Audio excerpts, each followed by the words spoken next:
Well, joining us this morning to discuss the latest developments in Gaza and in the war with Iran is UCLA professor Benjamin Radd. Good morning, Ben.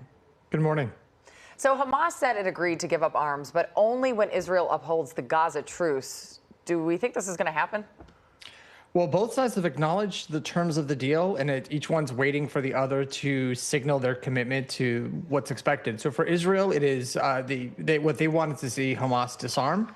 Hamas wants to see Israel withdraw and cease attacks on the citizens, residents of Gaza the Palestinians in Gaza.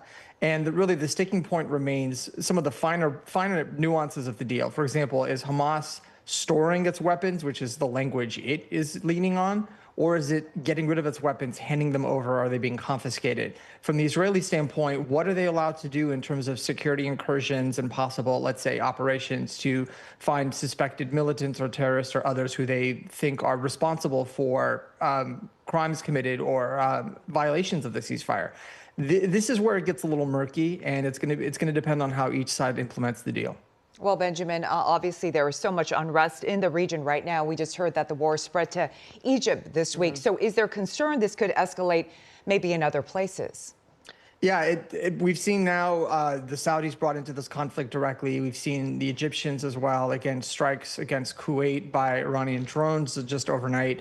So this is definitely not shrinking. It looks like it is for now expanding regionally. And the concern really is that will these other Gulf states and these other Arab states like Egypt, what will they do in response? So we've seen the Saudis announce the formation of a coalition that would help guarantee the security of ships in the region, both in the Persian Gulf and in the Red Sea. What exactly that looks like remains to be seen, and which countries will be part of that coalition also remains to be seen.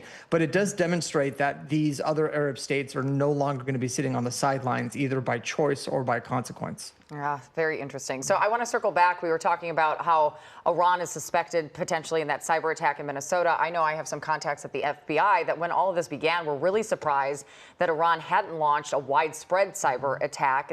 Do we think we're going to continue to see that kind of thing happen going forward? So there are state actors and non-state actors, but we're thinking, Russians, North Koreans, especially, and Iran, who have attempted these types of cyber attacks against U.S. energy infrastructure, water, and utilities in the past. It's something that the government is looking towards, that happening again. I think what we're seeing right now is inconclusive data as to whether or not the Iranians are behind this, or is it possibly some other group posing as Iranians trying to sort of inflame or instigate the situation even further. And I think it remains to be seen. But regardless, it is not something that the United States should be passive about.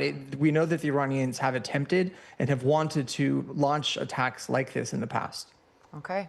Well, Benjamin Radd, thank you so much for being with us this morning. We'll keep a watch and we'll check back in with you as needed. Thank you very much. Thank you.